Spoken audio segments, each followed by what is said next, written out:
everybody, my name is CakeDive and this is CakeDive Film Club. I'm so excited for you guys to join me as I talk about the August selection for the film club, and that is Zoe Kravitz's directorial debut, Blink Twice.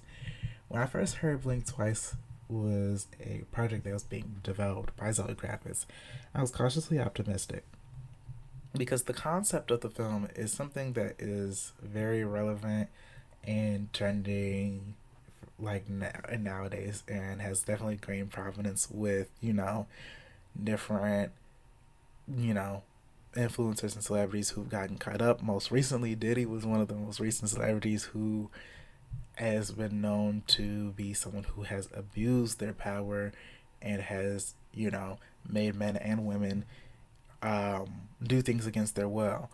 And so the film, like a film like Blink Twice, has come out at a very perfect time, and at a time in which these conversations are very relevant regarding the abuse of power and the abuse of women.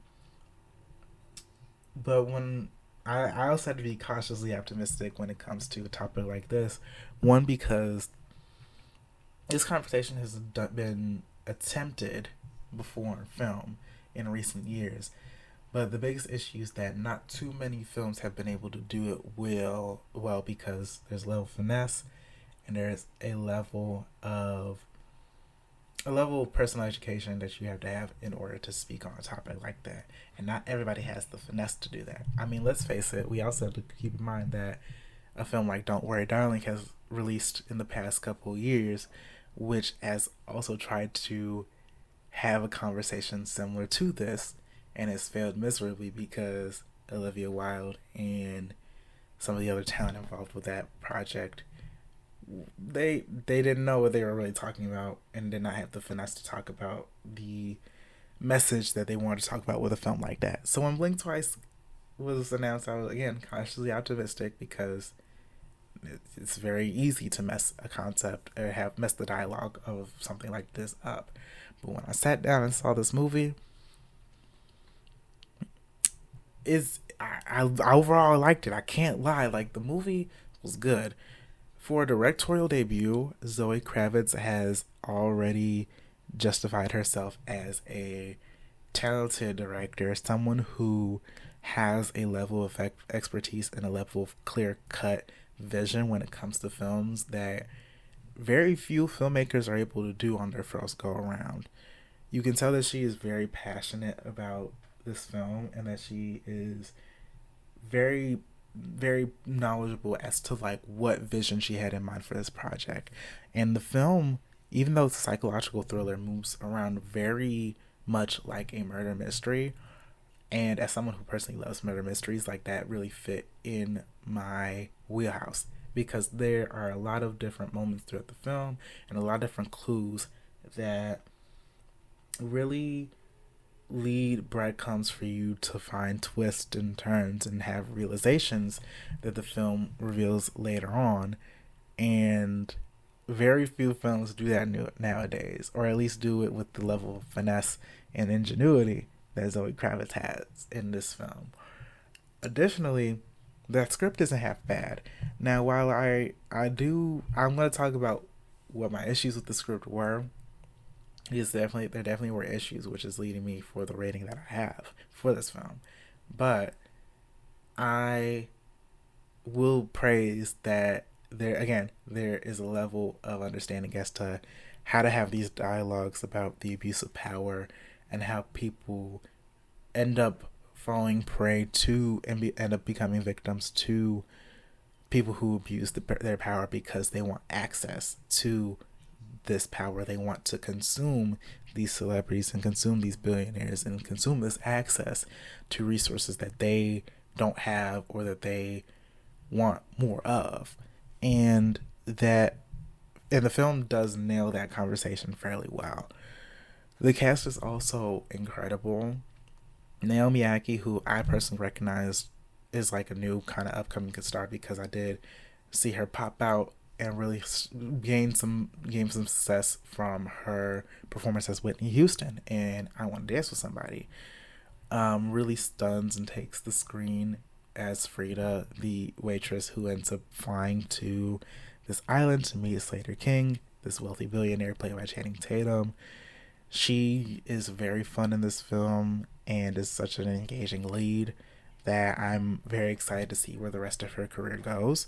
Additionally, Channing Tatum is great in this film as a villain, and I would love to see him in more villainous roles because, boy, is he both hilarious and terrifying here.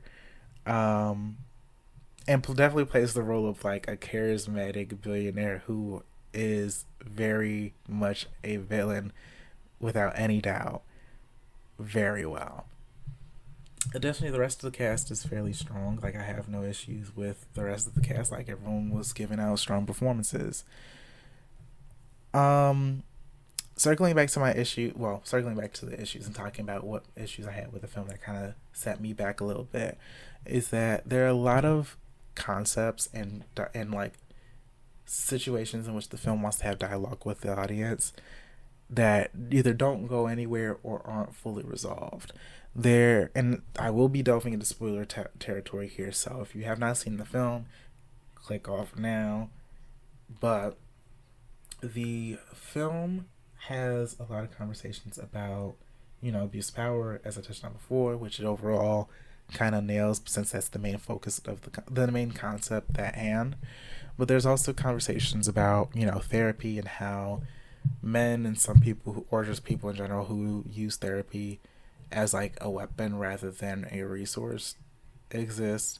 There's also the conversations of like competition and like girlhood, like competition between women and like girlhood that exists between Naomi Ackie's Frida and then I'm blanking on the actress's name, but the woman who plays Sarah in the film, and how both of those characters have seemingly competition over who is going to get the attention and love from Slater King, and they eventually join forces with no olive branch or conversation reconciling the weird competition that they had in the film.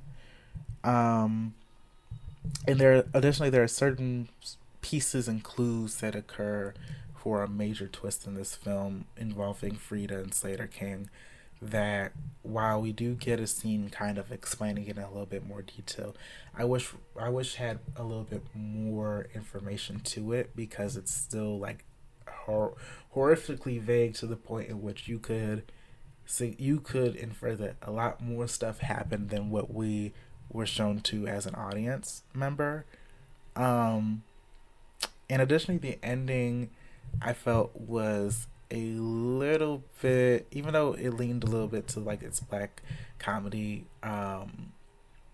it was serving as black comedy tease with the ending.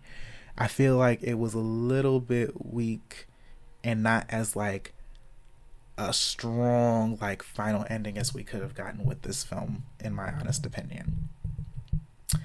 But that was my thoughts in summary. I think the film was good. I think while there's a lot of suspension of the belief that has to happen with the film in order to fully enjoy it. But overall, and again, there's a lot of pieces here that don't really go anywhere or aren't fully realized as much as they should be. But overall, it's still a good film. It's still an enjoyable film. It's still a fun film. And dare I say, even a hilarious film at points, because it's a black comedy. And the cast is good. Like, it's given the things. But again, there's just issues here that aren't really fully realized here. And I do partially blame Zoe Kravitz for that, because Zoe Kravitz comes off as someone who does not have the full range for that. No shade. I mean, let's not forget that she was someone who was posting on Instagram at the after party talking about, like the Oscar, where we're just like, I'm at the Oscars where we're just assaulting people, in reference to the slap that happened between Will Smith and Chris Rock, which was not an assault. She was not someone who is worthy of conversations of stuff like that, and definitely serves some colorist tease here and there. But I think overall, as a woman, she was able to do a strong job with this concept and have a fairly realized vision here. It's not fully realized, but it's a fairly realized vision that very few. Well, first of all, few to no men would be able to have a conversation like this. And second of all, at least none of the major filmmakers in the market right now would be able to have that conversation. And not too many just people in general will be able to have a script with the level of craft and the direction with the level of craft that Zoe Kravitz was able to have on her first go around with this directorial debut. So do I recommend the film? Yes. What would I rate the film? I would give it a 3.5 out of 5. And yeah, those are my thoughts on Blink Twice. I hope you guys I'm hoping you guys watched the movie, because this was the purpose of the film club, to have a dialogue with you guys. Be sure to drop in the comments what you thought about the movie, if you liked it, if you would recommend it to people. Please warn about spoilers ahead in the comments so we don't trip people up. And I'm excited to have that dialogue with you guys. But this has been CakeDive. This has been CakeDive's Film Club, and I will talk to you guys next month. Bye-bye.